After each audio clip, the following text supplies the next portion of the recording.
بسم الله الرحمن الرحيم. السلام عليكم ورحمة الله وبركاته. أخيارته مرتي شرفته وضياشه دليرده أبوانده فنانينته علماء دينك كلي انت حفلة قروح ذا بدن عاو كسوق قيب كشيء وايدين مهد علينا ناس إذا قروح ذا بدن هذا كسوق قيب كشيء وحن كلنا مهد علينا ضد كيسوا بقولي هول كان يحفلة قروح ذا بدن وقبلها سوماليا ذو دجن مقالة لندن وضيال إن حفلة وعاول وجسوا دوينا أيو إن قدوميها الدجمة ياقشيد أحمد حسن جيدو وعاكلوا كم غنين ماشى قدوميها الدجمة ياقشيد صفية حسن علي مونيكا شبس حلمان هذا المجرم جيدو وانكو قدر الرالي هون درساتي وكل داريدنا مركا دلغات ان مركا مدسلانا مركا ميل اسلوغو تيمادو waxa lagu furaa aayadaha quraanka sida ilaahay loo xasuusto sheekh ayaa dhinacaygaas ka muuqda aad wada garanaysaan oo la yiraahdo sheekh awliyo inuu quraanka noogu furo wal asr innal insana la fi khusr illa alladhina amanu wa amilu salihat wa tawasaw bil haqq wa tawasaw bis sabr sadaqa Allahu al-azim. haddana xafladu way noo furan tahay waxaan ku soo dhaweynayaa inay noo furto bal barnaamijkan abwaanad maamo magaceeda sheeg Maryan Maxamed Jimcaale gudoomiyaha degmada Yaaqshiid Master Geedo gudoomiyaha degmada Shibis Safiyo Xasan Sheekh Cali Jimcaale ambassadorka xildhibaanka marwada qaaliga ah waxgaradka faraha badan oo halkan caawad joogo TV-ga calan sideena dhamaantiin waxaan idin leeyahay assalaamu calaykum wa rahmatullaahi wa barakaatuh. waxa sharafna inaan halkan ku soo dhaweyno labada gudoomiye ee da'yarta ah dhalinyarada ah halgamayaasha ah qiimaha badan waxaan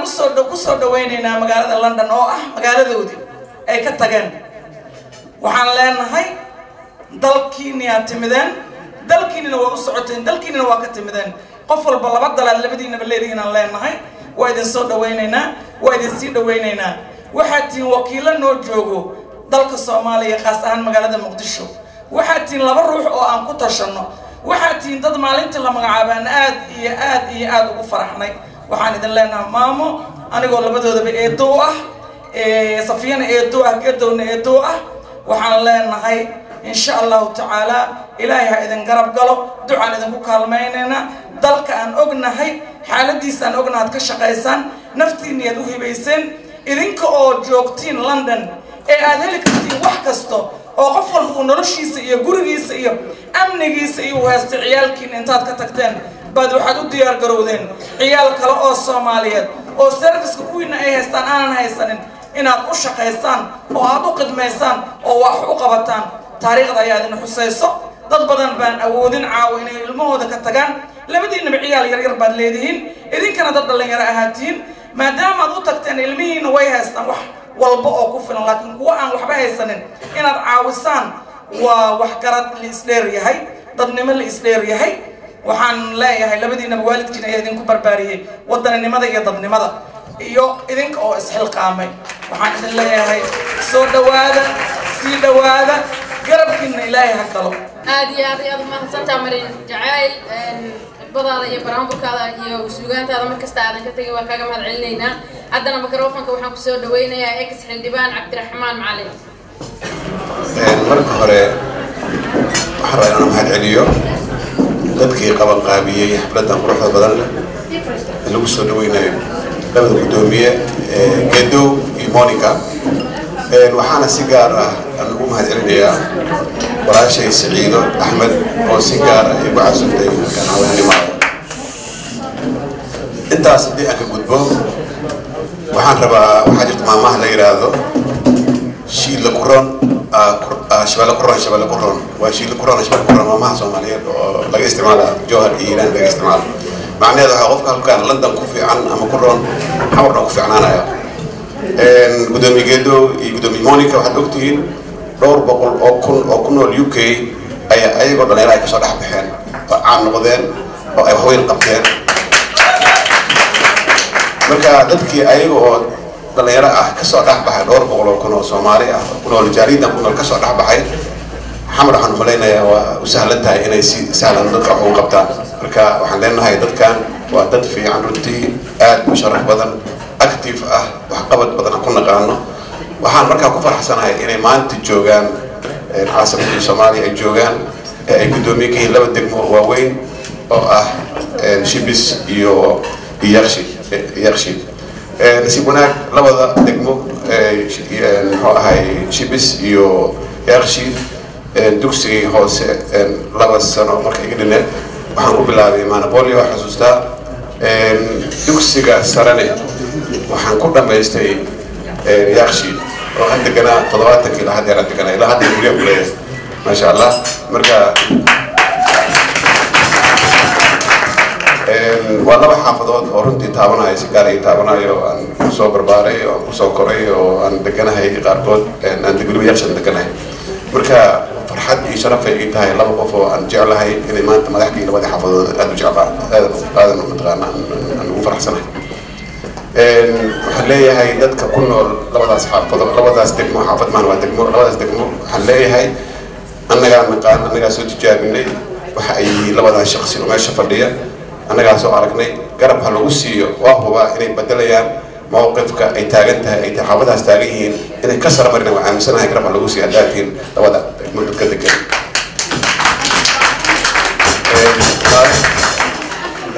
ولا له إنه حلاها هذه كذا المركة أفك حق وتباه لقى بيجو صاحبتي هرواء اللي هو حريرية صاحبتي هراء يوم حريرية تبى أنا كتجي وحنا رجل متقارن بدل من مركة حق تجين مركة وحنا ودولة ده وتوري سمر قارقود marka sidaad ahaadeen iyo wanaagii inaad wadaan aan rajaynaa insha Allah ala kulli xaal waxa ugu muhiimsan waxay tahay dadka ku nool gobolka Banaadir gaar ahaan Yakshiid iyo Shibis labadan qofood oo laba qofood soo tijaabiyay inay garab ku siiyaan wanaaga ay halkaan kala tageen halkaas u tageen inay garab ku siiyaan aan rajaynaa insha Allah waa maasin geedo waa reer Bristol sidaad wada ogtihiin marka jaaliyada Bristol ayaa yeeraya magacooda waxa ku hadlaayay Abdul Ahmed mudane geedo ku soo dhawaaw wadanka Ingiriiska walaashay sidoo kale ayaan u soo dhaweynayaa oo gudoomiye ka ah degmada aan ku dhashay degmada ku soo barbaaray degmada familkayga dhanay ilaa hadda ay degan yihiin aad ugu faraxsanahay in caawa xafladiina laba kalmad aan ka dhaho waxaan jeclaystay ugu horeyn inaan reer London aan u mahad celiyo walaashay walaalaha qaaliga ah gabdhaha qaaliga ah oo xafladan soo diyaariyay aad ayaan ugu mahad celinayaa waxaan kaliya oo rabaa inaan dhaho labadan qof dhalinyarada ah waxay u istaageen inay badbaadiyaan dhalinta wadankeena ku sugan inay badbaadiyaan wadankeena waa la socotaa la 30 sano hadda la soo dhaafay dhibaatooyin iska jireen dagaal la sokeeyo iska jireen dadka niyadday ka dhaceen marka qof dhalinyaro ah oo baxaya ciyaalkiisa inuu ka tago wadankii ku noqonaya dhahayo wuxuu ahaa wadankayga wax u qabanaa waxaan xirfadii aan wadankan ku soo bartay iyo khibradii aan Yurub ku soo qaatay ayaa u gudbinaa wax aad iyo aad loogu farxo oo loo baahan yahay inaad really u sacbisaan labadan qof dhalinyarada ah kullayba markasta lagu soo celiyaa Soomaalida waxay isku dileen cadaalad daro cadaalad daro intay jirtana weligeed wadankeena waa qasnaana marka waxaan kula dardaarmi lahaa labada gudoomiye Monica iyo Gedo waxaan kula dardaarmaa in ay degmooyinkaas labada degmo oo dariska ah degmada Yakshiid degmada Shibis inay dadka u cadaalad falaan haddana waxaan ku soo dhaweynayaa mikrofonka agaasimaha guud ee qurba joogta Puntland Xabiib Faarax. Assalaamu calaykum. magacaygu waa Xabiib Faarax waxaan ahay qurba joog degan Mareykanka waxaan ka shaqeeyaa Garowe. aad iyo aad bay farxad gelinaysaa markaan arko dhalinyaro qurba joog ah oo wadanka juhdi geliyay dhibta iyo xanuunka iyo mushkiladda iyo gaajada dadkooda la qaatay. waa wax aad u qiimo badan inaan halkan caaway laygu casumo xaflad dhalinyaro qurba joog ah oo dhiirigelin u ah dadkeena guud ahaan inaan kala soo qayb galo. waa salaamayaa Shibs iyo Yaakshe. aad bay u fiicnaan lahayd inuu guddoomiyaha degmada Udhigle joogo anuu hantidaaga hoose dhaxaan ka baxay iyo 50 wey. marka guud ahaan 13 degmaan ku ogaa Muqdisho bareen kasoo tagay hadda 16 waxay sii maraysaa 17 miya khayr baa batay oo dhima jirto. walaalayaal waxaa laydinka rabaa dhalinyaradan isxil qaantay oo iyagoo life haysta oo nolol haysta oo baabuur iyo guryo iyo meel wanaagsan degan u dulqaatay oo go'aansaday inay wadankooda ku noqdaan oo shacbigaas masaakiinta oo maalin walba la dulmayo dulmiga lagu samaynayo la laynayo hooyooyinkaas aad arkaysaan dhibaatada inagu soo wada koriyeen xaaladayna soo mariyeen waqtiga inay geliyeen iskuulada inaga soo saareen raggeena xoogiisa oo isgaranaynaa khayr badan ma jiro ragga xagiisa dumarkaas maalin walba iyagoo sidaa u samaynayo juhdigaana samaynayo la tarbiyeynayo akhlaaq nool iyo nolosheeda ka fakeraya haddana maalin walba horteena lagu laynayo waxa waaye in loo xanuunsado oo loo noqdo oo loo tago oo waqti lala qaato waxa aad u wanaagsan. waa mahadsantahay haddana waxaan kusoo dhaweynayaa gabar dhalinyaro ah oo magaceeda leedahay Rooda Cali Sheekh. Rooda. بسم الله الرحمن الرحيم. السلام عليكم ورحمة الله وبركاته. waxaa caawa inta u imaaday inaan soo dhaweeyo walaalahay Geedo iyo Safiyo. waxaa idinka mahadcelinayaa shaqada aadka u adag oo naftiina aad khatar ku gelinaysaan inaad mas'uuliyad isku saarteen inaad wadanka ku noqotaan oo wax u qabataan ummadda Soomaaliyeed. waxaan rabaa inaan dadka reer Muqdisho aan xasuusiyo magaaladaas inay tahay indhihii wadanka oo mataqaanaa dhibaatooyin badan ay soo martay laakiin qof walba waxa waaye guriga uu degan yahay waa isaga inuu hagaagsado mas'uuliyadaasna waxay saaran tahay reer Muqdisho kuwa banaanka jooga iyo kuwa gudaha joogo. dhalinyarada Muqdisho u dhalatay ku kortay wax ku soo baratay waxaa laga rabaa adduunyada meeshay rabaan inay kaga joogaan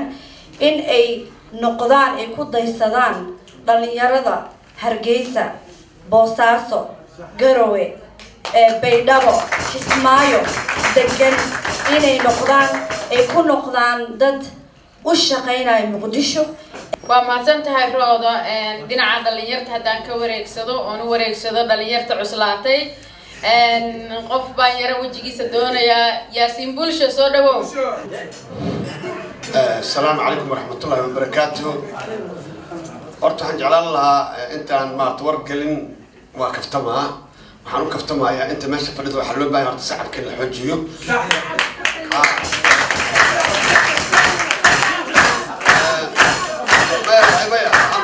waxay sacabka u tahay fariin marka meeshan laga hadlaayo waxay fariin u tahay dalka ka yimaadeen meeshay u socdaan inay meeshan ka tageen oo dad ay ka tageen ee dad leeyihiin in la ogaado. waxaan leeyahay horta marka horeyso Geedo iyo Monica soo dhawaada waan si dhawaanaysan hadduu ilaahay yiraahdo sii socda. caawa labada waa la iskugu daraa maxaa yeelay habeen dhexdaas halkan barnaamij shalay keenoo aad u macaan oo maarta muxuu ahaa ra'yigiina iyo taladiina dhiibta sida deegaanka Muqdisho maarta wax loo qaban lahaa marka Muqdishaawi macna barnaamijkeena aad u fiican marka waxaan ku daysho badan waa leeyahay horta meel baad deris ka tihiin أنا ورك عندي لها يعني نيجي أنا وحن كنا شبس ولي حتى حدود إذا كنت دوغن قولي ما ولي الماء كلها لها كان كهذا يعني هذا كل رعاية بحيث معناها كي كلا تويات كيلو يري ذاتك مساكين تا قعنتها أسلحة اللي كرين الماء يرو مساكين تا أو ولي براش كي وضع مارت كمان براش كي أما هالما نقطة ما نتكلم هالها مرة لاي إن الحكومة تاعنا يسكت أيضا إذا بعدنا حدود اللي هنا يعني كل يدقون كمسك مارت ولا شقيب أكو شقيسان dugsiyada quraanka waxa lagu dhiganayna waa inaad dib u fiirsaan ilmaha oo macnaha u nuurisaan oo waagi hadda kacanka oo bilaabay waxa la bilaabay si iskool kale laga dhigo meelaha quraanka lagu dhigto xaflada daytahay meesha dad lagu soo dhaweynaayo jacaylkuna kama miira marka waa loo baahan yahay in jacaylka laga hadlo haddana waxaan ku soo dhaweynayaa Caasha Macalin Caasha caday baawe barnaamijku kama reebna meesha أولاً waxaan mahadlay Ilaahay Casa wa Jalla intaan isu keenay madashan annaga oo caafimaad qabno xukunkiisa aan ku imaanay marka hore waxaan mahad qaaska iska leh Rabbiga Casa wa Jalla noo saabaxa fursadan inuu nasiiyo marka xige waxaan u mahad celinayaa gabdhihii quruxda badnaay ee halyeeyada Soomaaliyeed ahay ee caawa xafladan quruxda badan ka soo shaqeeyay juhdi badan galiyay ay ugu horeysa Saciid Axmed Weyne qabowga dhacayo oo aan ognahay dadkii naftoodii horay marka xiga waxaan soo dhaweynaa Siina Sagootinaya gudoomiyaasha dhalinyarada oon rabnay inaan ku daba faylno ku gambano ilaa waa daladan dirsanay ayagoo matalayo marka ugu horeyso qurba joogta rabna inay ku daysadaan qaar badan oo aniga ugu horeeyo because committee waa hooyo anigoo kale Safiyo geedo waa aba anigoo kale asagana dalkan ilmo ku korsaday looga baahan yahay ognahay waxa dhibaatada meeshan ka jirto inaan aaba laga maarmin hooyo laga maarmin qofkii asaga oo tiisa u qooshan tahay inta tiiriyay dhibaatada Muqdisho ka jirtay u babac dhigay malakamoodku aba kala daran yahay kan dafdafta Allah idinka bixiyo Muqdisho mugdi way murug bay u taagan tahay Muqdisho mugdi way murug bay u taagan tahay midnimo Soomaali way inaad matali kartaa midnimo Soomaali way inaad matali kartaa oo maatadiyo ubadka way inaad matali kartaa hooyada muruge haysan way inaad matali kartaa oo laydin mahad Ilaahi macbuudaha dalka difaac xoog la qaran buu baahan yahay dadnimo dheeraada deeq buu baahan yahay daryeeliya sharaf cadaal u baahan yahay dadaalkon laga reebaniyo deeqinaad bixis daraftaad joogtaaya aadun dabahaylkayno oo aad daryeeshahaya haliska doonaya Caasha waa mahadsan tahay dhinacaas waxaan ka arkayaa awliyo aad u malaysano barnaamijka dhinaca ka qaaday haddana waxaan u yeerayaa Faadimo Buula Burta Faadimo maxaa ahaayeen turun ahaantii aniga farxadda iga badatay sababtoo degmada Yaaqshiid iyo maaragtay degmada Shibis waa laba degmo oo favorite-kayga oo aan wax ku soo bartay aan deganaan jiray marka waxaan idin leeyahay Monica iyo Geedow xil weyn idin saaran waxaan rabaa inaan idin sharaxo labada iskuul oo ku yaala Yaaqshiid iyo maaragtay ii sheeg maxaa ahaynto Shibis iskool Saqaawadiin iyo iskool General Daawud dad badan ka soo baxeen oo caaw meesha fadhiyaan marka waxaan idin sheegayaa degmooyinkaas waxay ahaayeen run ahaantii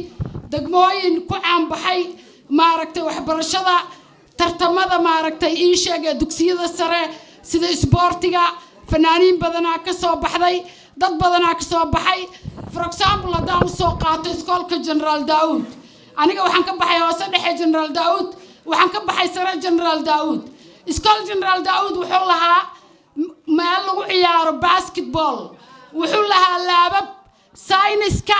macadka jirdhiska maxaa ahaayento hadaa idin soo qaato laabka chemistry iyo biology oo ku yaalay iskool General Daawud kuma yaala jaamacadaha London kuma yaala jaamacadaha London kuma yaalo wuxuu ahaa laab ayadoo indhahaaga shanta yihiin برومين iyo astatin iyo nitrogen la isku daraayo marka برومين iyo astatin iyo iodine qofkii yaqaano indhaha shanta la isku daraayo marka waxaan rabnaa inaan laababkeena soo ceshano waxaan rabnaa inaan waxbarashadeena soo ceshano waxaan rabnaa inaan basketkeena soo ceshano waxaan qabna qol aan muusiga ku tumano oo maxamooga inoogu yimaadin oo instrument yaalo oo aan public munaasabadaha heesaha ku diyaarino haddana waxaan u yeerayaa Saciida Maxamed Cali Saciida marka hore waxaan idin leeyahay assalaamu calaykum tan labaad waxaan halkan ka salaamayaa walaalkay Geedow walaalkayga qaaliga ah iyo gabadhan habaryartu ahay Monica Safia iyo inta xildhibaan iyo everything qof walba oo halkan ka yimid iyo dadka walaalahay oo dhan ay halkan ka salaama oo ka soo qayb galay tan labaad waxa waaye hadal badan waa la sheegay alxamdulillah oo qiimo leh anigana waxaan jeclahay kelmad inaan taabto waxa laga yaabaa inay idinku reebto xusuus waxa laga yaabaa inay ku baraarugtaan marka hore meesha la isugu yimid meel qurux badan oo lagu soo dhaweeyay waana iyo wax walba iyo dardaarana waa siinay labada qof oo dhalinyarada hogaamiyaasha ah muqdisho ha noolaato ambassador awliyada weyne awliyo sharaf ay ii tahay inaan halkan caawa idinla joogo waxaan idiin sheegayaa nin walaalaha ka mid ah wuxuu yidhi maxaad intaan aad iskugu keenteen dadkaanu ma badnee laakiin adduunka waxaa jira kolley dadkaanu boqol iyo abaaf waa yihiin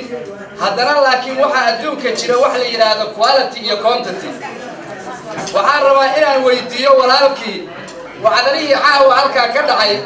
waxaan iyaga ahayn oo ka samayn karaa ma jiraan hadday noqoto buulo bardo hadday noqoto walaasha caasha hadday noqoto maryo jacayl hadday noqoto walaalihii hadloo dhan taas waxay tusinaysaa quality-ga dadka isku yimid weliba waxaan idiin sheegayaa gogol walba qofkii dhiga ayaa intuu guda u timaada caaway halkan waxaan sharaf ii ah oo kolleyba anigu koonfurta waxaa la yidhaahdaa saxan ku gud saasaan ku gude caawa waxaan u imid maadaama Saciide Axmed ay nacasuuntay amaal badanna ay ugu lahayd aana wiilal iyo gabdho qurxoon aan dhalay oonan ka maarmi karin inaan xafladda imaado iyadoo barafkii da'ayo 1 December ay tahay Saciide madaxeedaan ku imid walaalayaal waxaan rabaa inaan idinku dheereeyo mar rabo dhowr qodob oo ay ku jirto soo dhaweynta walaalaha iyo sagootintooda abwaaniin badan baa ii muuqata fanaaniinta walaalaha gabdhaha dhammaan qalbigaan idinka salaamay wariyayaasha oo uu joogo agaasimahaygii TV-ga qaranka Garawey dhammaan halkaa waxaa iiga muuqda muqdisho oo dhowr iyo 20 sano ka maqnaa 27 sano walaalkii igu soo dhaweeyay ahaana agaasimaha TV-ga qaranka Cabdiraxmaan Jimcaale waxa halkaa sidoo kale shirxoosho lama koobi karo caawa asxaabteedii oo dhan baa joogta reelada looma kala maqnaa waxaan ugu bashaaraynayaa labada gudoomiye oo da'da yaryar dadku waalatilu inay idin soo dhaweeyeen waxaan rabaa marka ugu horeyso horta inaan idiin sheego dadka caawa idinla jooga anigu waxa markii iigu dambeysay muqdisho muddo 1 bil ka hor ah ayaan horta isla joognay aan ku horeeyay geedi wiilka dhalinyarada oo London ka tagay riskiga uu qaatay xildhibaanka gudoomiyuhu da'da yar xildhibaanka riskiga uu qaatay waxa kamid ahaa degmada Yaaqshiid lama tagi jirin waxa la dhihi jiray al-shabaabka ayaa jooga wuxuu tagay intuu dhex degay oo ayagii hoy ka dhigtay oo mashaariic ka fuliyay ayay waxay noqotay meesha ugu nabadda badan oo hal waxaysan ka dhicin ayadoo oo waliba la leeyahay aadin gudoomiyahan da'da yarna waxa iskugu kaana dambeysay ayadoo oo dadkii qurba joogta ahaa waliba qoladeeda hal abuurka waliba fanaaniinta iyo abwaaniinta hodan Cabdiraxmaan iyo gaashaan bay u noqotay maalintii xafladii waxa la diyaar gareeyay aan horta geedu idin dhameeyay barnaamijka isdhexgalka oo 2,000 oo qof la isku keenay xamar ka fiirsanayseen ayuu igu xasuumay hawlo qaran awgood nasiib darro waan ka soo tagay gabadhuna iyaduna waxay ahayd markii isku kaana dambeysay hodan Afrika 2 qof oo aad iyo aad u qiimo badan oo haddana UK aan ku faani karnaa horta caawadin hor fadhisa shaqada ay qabteenna waad ogtiin inta ku maqan aawo professor Guure aawo ninkii la dhihi jiray Cabdullaahi Jaamac Kabaweyne aawo ninkii la dhihi jiray Caanageel aaway maanaha aawo dhawadi kara istarabta aaway walaalihii halkaa nala joogi jiro dhan waa wada dhinteen waxa weeye baasuuke iyo suug iyo bumba la iska dhigaa ka horraysa taasina waxa weeye geesinimo ay muujiyeen oo dalkoodii iyo dadkoodii markay wax soo barteen waxa ubadka loo dhalay dhulkiiyo dhaxalka keenaaye taariikhdu way dhigi kuwii dhiidhiyo baqine waxa weeye iimaanka waa loo dhashaa looma dhiga iid ayagoo raba inay taariikhda galaan ayay dalkoodii dib ugu noqdeen walaalayaal intaas haddii aan uga soo baxo waxaan leeyahay marka walaalayaasha dee kollay sagootintii waa ay dhaaftay laakiin waxaan idin leeyahay dushee hallow nabadee waraxdana dalaalimay ilaahay dadka taa ka dhiblay yar الله إذا كجدّو نبض الله يفوق يو سو نبض كي نكير وجود بيا الله كمان يقول الناس ونقدر كفانا الله إذا كجدّو وحنا ربا هنا نورت هالك عند دارن مدحوينا أيام لكل ما محمد عبد الله فرماجو هالك كسلام يو استبدل لذا أيوب بنايان إذا ماذا هي مركي أنا كي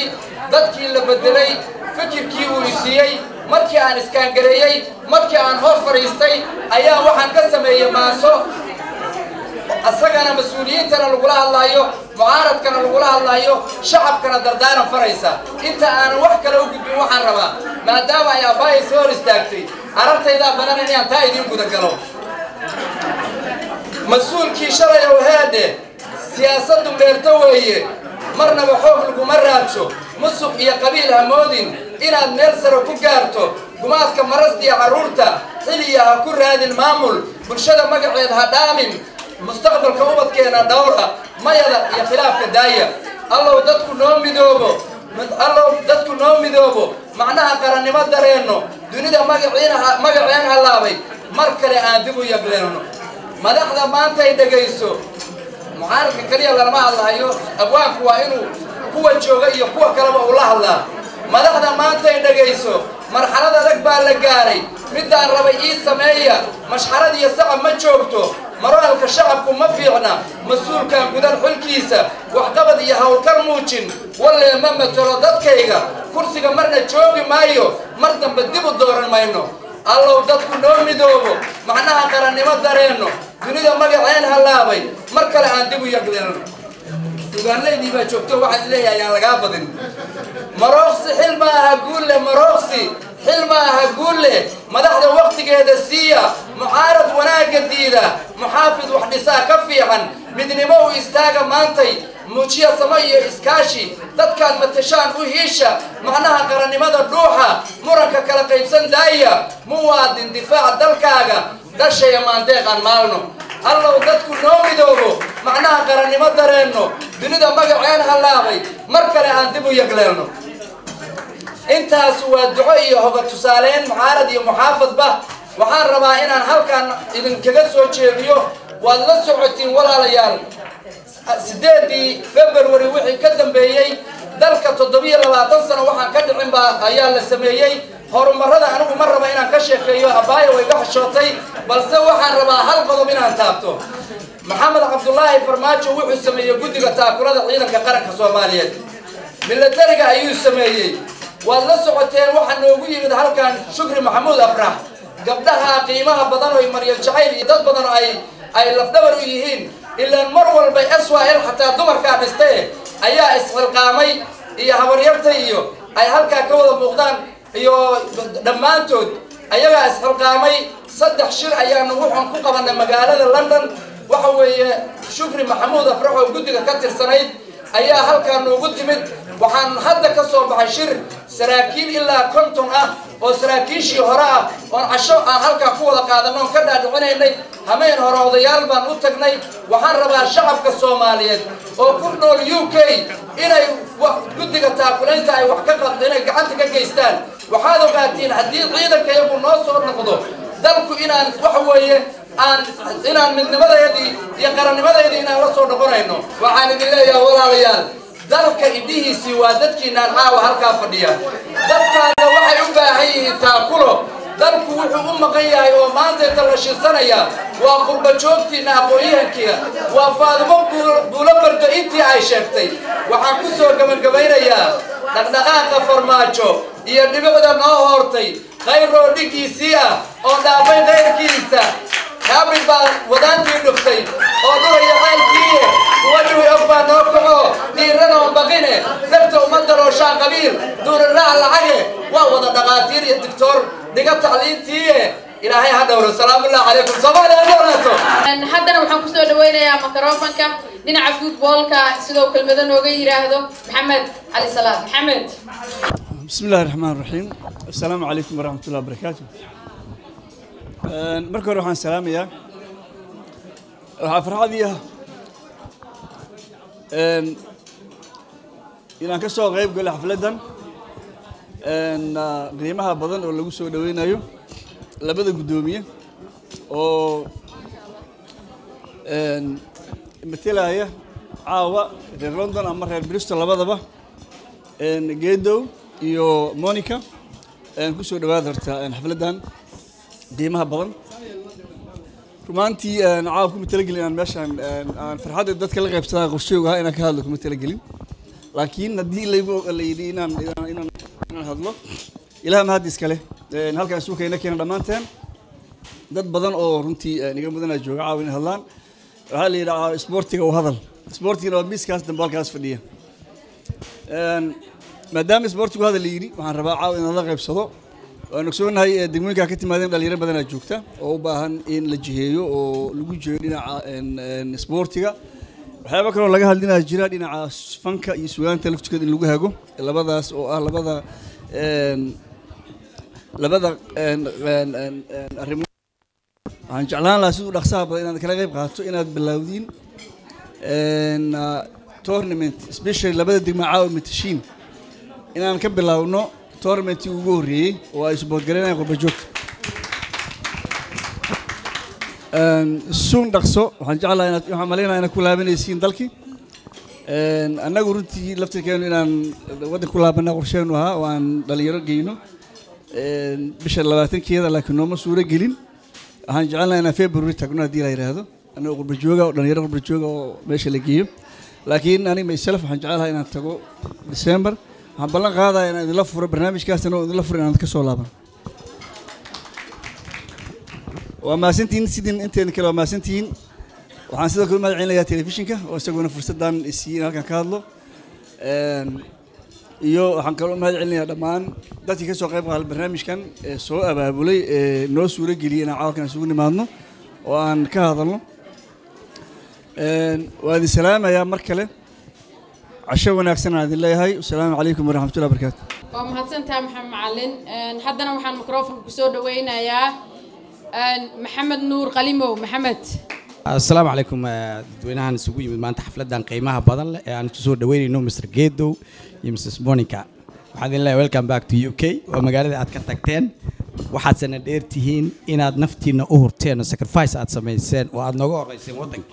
si aad noogu dejisaan taasna qiimeyn gaar ah ayaad ku leedihiin waadna ku mahadsantihiin haddana aniga iska hadla caawa special ay ii tahay xafladan inaan ka soo qayb galo kuwa badan oo aan waqti u ay way jiraan laakiin tan waa special dad badan oo meesha fadhiyana way la socdaan inay gaar ii tahay special Mr. Geedo haddii aan horumarkii u ka sameeyay degmada Yaaqshiid aan u galo tani intuu xukunka ama maamulka degmada uu qabtay horumar badan ayuu ka sameeyay dadweynaha halka ku nool waxay يعني مرة بشيغان إنه يهني improvement بدل سمية وركع بدل سمية دقمدي إسبدل كوكاني تانا وهول وقبتي ونكون مهتسية هاي وحن جعلنا دقمين كلا إنسدا سوكر النقدان. حدنا وحاوير يا سلطان أبشر سعداء داهر سعداء. طبعا مركو وور رئيس هاس مقدسة وير وأنهبه dad suugayahan inay joogaan noo qiimeyn doona waxa la yoorto markuu horeysa muqdisho ay tuucanay gurigii tacliinta ay dalka looga taliyay tog ubaxu buuxay inta qurux tilmaanteed kolla ay tifiya tahay tinta caaradeedana rabbi uu ku toonshay waxba aan ka teginay tolman magaala taban taabiyay ruux dadku markay soo faqriyaan ay xoolo beelan xamar ay soo aadi jireen barigoodna soo ogtihiin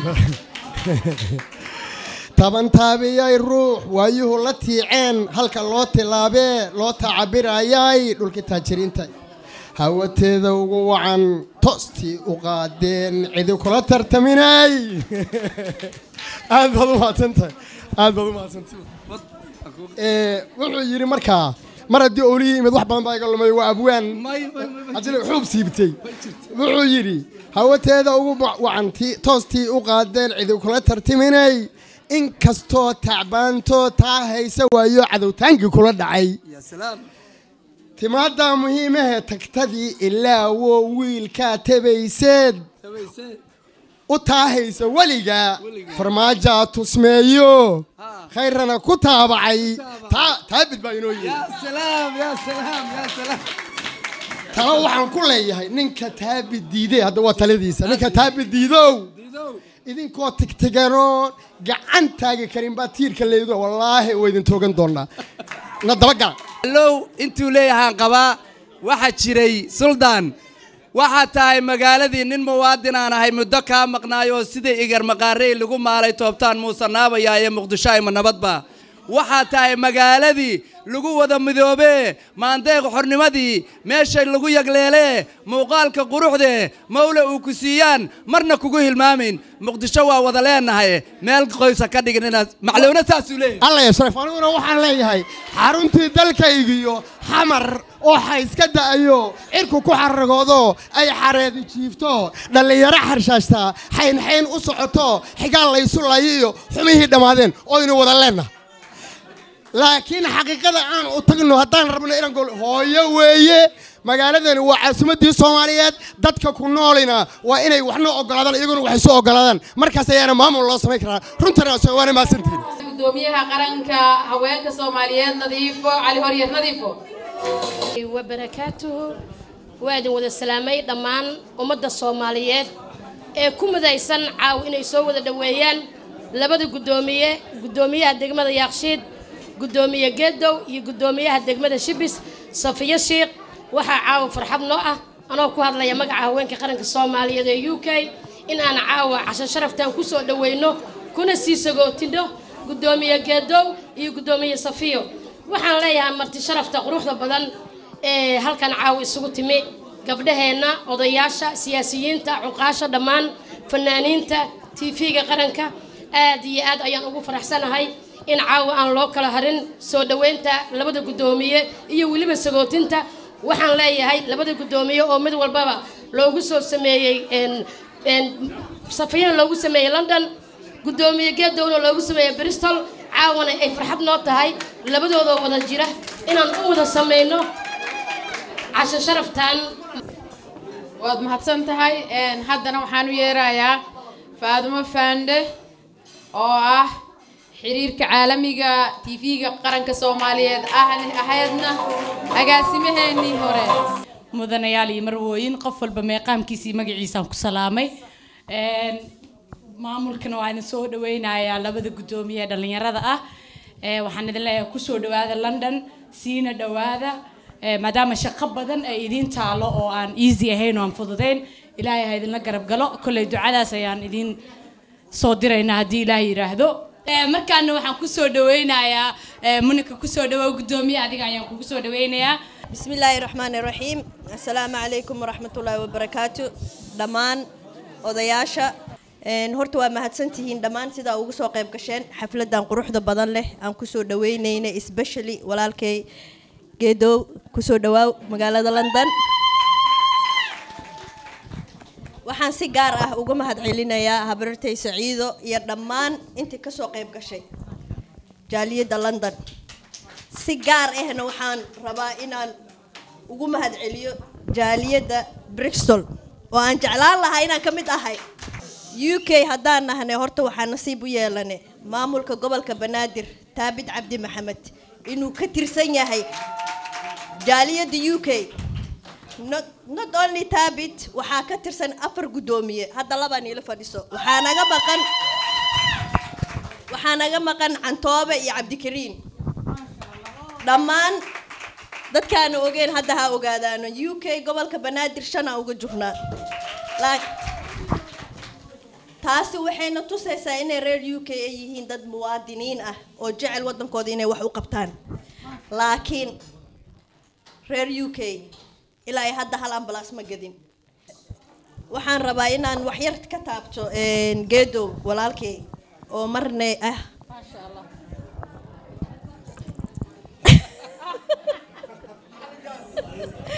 guddoomiyahayga dariska ah laamiya noo dhexeeya dadka aqoonin dadkii yaqaanaan way yaqaanaan waxaa joogaan dhalinyaro yar yar oo waddankan ku koray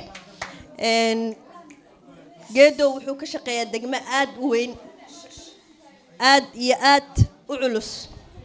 meelo aan la tegi karin ayuu tegay wallaahi oo bilaa oo talaa ma aha inuu hor fadhiyo laakiin waxaan ii caddaynayaa inuu geesi yahay thank you inuu tegay suuqa xoolaha oo la tegi jirin hooshuu qabtana inta kuma soo koobi karo 17 guddoomiyaal ma kala dhacaan midba midka kaleento wuu ka hool badan yahay laakiin hoosha way kala culus tahay aniga maanta isku hool ma noqon karno because waxa waay hal waax oo yaaqshiid ah degmada Shibis ka weyn marka hool yar ma haayo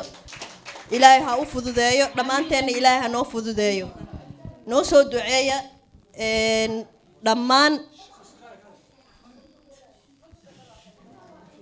dhammaan jaaliyada UK waxaan ka codsan lahaa inayna taakuleeyaan ee garab siiyaan maamulka gobolka Banaadir yes dawladda dhan waa u baahanahay laakiin maadaama aan jaaliyada ka soo jeedno thank you waxaan u baahnaan lahayn inaan ugu taakuleysaan iyo hoobo qofkii imaan karo oo wax ka qaban karo hadday noqoto sports sida walaalkay uu ka dhawaajiyay dhalinyarada la keeno ee dhalinyarada tartan iskugu baxaan ilaahay khayr ha siiyo maamulka gobolka Banaadir duqa magaalada Taabid Cabdi Maxamed waxay ka soo wadeen dhalinyaro all the way from Australia waxay la ciyaareen dhalinyaro magaalada Muqdisho waxay u tahay dhiirigelin dhalinyaradaas waxaa la ciyaarteen dhalinyaro ka imaaday Australia marka adigana waxaan jeclaan lahaa inaad ku soo dhawaatid diyaaraan ku nahnay waa ku soo dhaweyneynaa insha Allah mar walba waxa laga hadlaa dadka markay noqdaan way isbedelaan yes run waa aniga waa dhihi jir waa complain galeyn jir waxaan dhihi jir war taleefanada ma qabataan laakiin ogaada kobaha qofka markaa gashatid kobihiisa aa ogaani xanuunka hadda ma ogidiin laakiin xanuunka waxaa dareemi karo markaa maamulka dhex gashid ilaahay ha noo fududeeyo noo soo duceeyo anagana aamiin insha Allah hadduu Ali yiraahdo dawladda la sheegay waa anaga reality marka laga hadlo farmaajo iyo kheyr iyo taabid waa maamulka anaga haddaan u istaagno wax waa ka qaban karnaa wadanka dhan wax ka qaban karnaa marka waa mahadsantiin haddana waxaan ku soo dhaweynayaa walaalkay Ahmed Hassan Geedow ku soo dhawaaw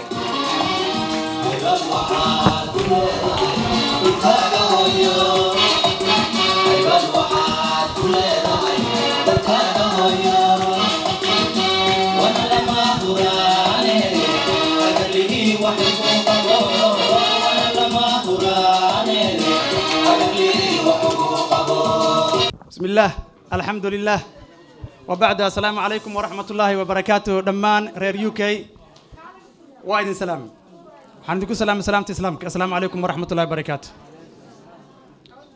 وعن سلام يا دمان جاليد الصوماليات أيقول ريان بعض فنانين تا أبوانا دا تيفيق قرنكا حلبانكا أمباشتوركا كسوق بقلياشا حفلة دمانتين وحد الله السلام عليكم ورحمة الله وبركاته آدي أي شرف نوغوتاي دي رجالين نوغوتاي إن عاوة سيدان وكل نلو قدريو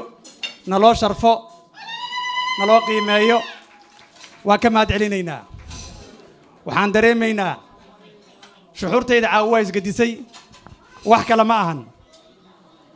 sida ay noo jecel yihiin dadkii anagu aan ka tagnay oo anagu aan matalayna maanta waxa waaye hadalka xataa waxa moodaa inaanan wax badan aan dhihi karin emotional aan noqday waxaan dareemi karaa qiimaha ay leedahay munaasabadaha noocan oo kala ah markii qof la soo dhaweynayo ama la soo imaanayo gatugada la sameeynayo juhdiga laga maraayo waxaan leeyahay marka maama Maryan iyo maama Siciido iyo maama Yaasha dhan iyo Nadiif Qaranba waxaan leeyahay waa maasantiinay ka soo qaybgalayaasha iyo agaasime TV-ga qaranka ee ugu horeeyay Cabdiraxmaan Jimcaale aadan kaga mahad celinayaa ayadoo ay tahay maalin shaqo maalin iskuul dareemi karo dadka ku nool UK hawsha culus u taalo haddana fursad noo siiya caawa inay nala qaataan annaga ina soo dhoweeyaan waxaan leeyahay aad iyo aad aan mataan idinkaga mahad celinayaa haddaad tihiin reer Bristol iyo reer Londonba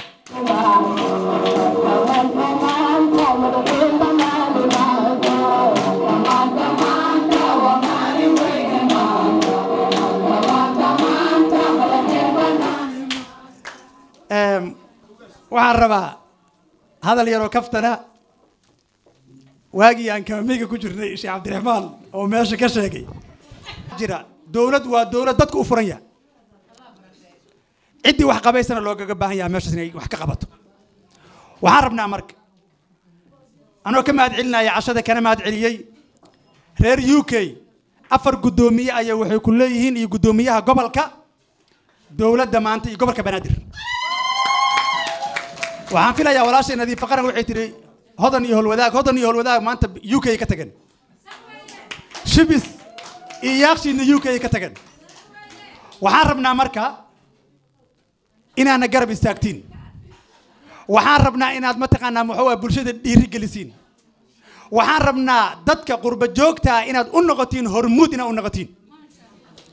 sababtoo ah haddii dadka aad taqiineen maanta xagga la geeyay tomorrow haddaan xataa wax isla laabno waxaa laga yaabaa intaan ula xisaabtama aan naftikana waa cabsayna wax lama laalaabi karo soo ma waxaan rabnaa marka in la dhiirado waxaa laydinka rabaa marka oo idinka codsanaynaa caawa munaasabadan aan rabnaa uga faa'iidaysano ambulansyo iyo damdamisyaal waxaan u baahannahay gargaarka degdega war waxaa idinka codsanaynaa in loo gargaaro ummadda Soomaaliyeed ee masaakiinta ah ee ku nool gobolka Banaadir Muqdisho sababaan sheegaa marka war lacag la bixiyo wax ma tarto lacag markaad dhiibto ee dadka loo konton ama loo boqol iyo waxay hayaysaa 10 habeen ama 5 habeen laakiin ambulance ama damdamisku waxay noqonayaan dhaxal ummadda Soomaaliyeed wax tarta waxna loogu qaban karo waxaan idin xusuusinayaa dhacdadii hadda ka dhacday Soobe 14 October la yiraahdo gudoomiyaha wali waa aragteen aan filayaa inuu tiiraanyeysan yahay masiibo qarana dhacday waxuna dhacay ilaahay baan ka magan galnay inuu ilaahay oo mardama noo soo celin laakiin waxa idin sheegayaa in gargaarkii degdega la waayay oo yar yihiin waayaalin laakiin waa yar yihiin haddii marka annagu walxaan qabayna aan dhahno ee 100,000 aruurino ee 100,000 aan dhahno dadka loo qaybiyo ee qofkan markii loo qaybiyo haddana biri uu ka baahan yahay laakiin haddii maanta masiibo ay dhacdo oo dab oo meel ka dhaco dadkii loo gargaari lahaa ee wax loo qaban lahaa maanta wax loogu service garay aan la haynin waxaad moodaa inay adkaa hayso noloshu dhacdadii Sooba ka dhacday war 500 oo ruux oo dhaawac iyo dhimasho isugu jira ma deeqdaa wax la eg 10 ambalaas iyo 5 damdamis ama 10 damdamis maya waxaa la rabaa marka dadka markii wax looga tagayo waxaa looga tagaa dhaxal waxa wax ummadda ka wada dhaxeeya jira oo hal qof shakhsi aysan u lahaynin saqiir iyo kabiir ka dhaxeeya waxaan rabnaa marka reer London waxaan idinka codsanaynaa reer Bristol waxay ballan qaadeen inay gadaan ambulance waana looga fadhiyaa laakiin reer London 2 iyo 3 iyo 4 xataa laga rabay 6 iyo 5 iyo 7 laga rabaa sababtoo ah hal qof aa gidi kara saan u aaminsana waxaan rabnaa marka ajraa laga helayaa sumcadaa laga helayaa waxaan rabnaa reer London waxaan ka codsanaynaa inay noo gadaan 5 ambulance waxaan rabnaa marka waxaa loogu service garaynaa ummadda Soomaaliyeed oo ku nool gobolka Banaadir ma aha wax ani wax ii taraaya ma aha wax adiga kaliya wax ku taraaya wax ummadda ka dhaxeeya waay waxaan rabnaa marka insha Allah ta'ala hadoo alla idmo haddii inta la yimaado aan iska cashayno aan isu marxabayno aan kala tagno wax ma tarayso waxaan rabnaa wax qabad muuqda inaan la dhimaano waana qadiriseen caawa waan idinkaga mahad celinaynaa waana mataqaan in soo dhaweynaynaa diyaarana idin nahay waxaana idin ambassador idin jooga halka insha Allah ta'ala hadoo alla idmo abwaaninta way noo imaan doonaan iyo fanaaniinta insha Allah ta'ala iyo TV-yada qaranka iyo TV-yada dhanba waxaan rabnaa marka keliya in ummaddaas ku nool gobolka banaadir magaalada muqdisho loo gado ambalaasyo iyo demdemisyaal shaqsi male shakhsiyaadna male ummadda soomaaliyeed iskale please and please ku dhiirada caawa waxaan idinka codsanayaa in la qaado la gado waxaa kaloo idinka codsanaynaa reer London markii la sheekay tago tirigta iyo bootada iyo aad ugu dhaaraynaysi waxaan rabnaa dawladda Soomaaliyeed in la taageero dawladda in la taageero dawladdu waa dawlad curdun ah waa dawladda aad iyo aad waxaan rabnaa marka dawladdu waa curdun wali ma gaarin in la mucaarado wali ma gaarin in wax laga sheego wali ma gaarin saasay tahay in la yiraahdo laakiin markay qaan gaarto way gaari doontaa waxaan idinka rabnaa inaan la kala xishoonin annaga naftirkiina wax noo sheegtiin bini aadan aan nahay waan qaldami karnaa gacanta inaan qabatiin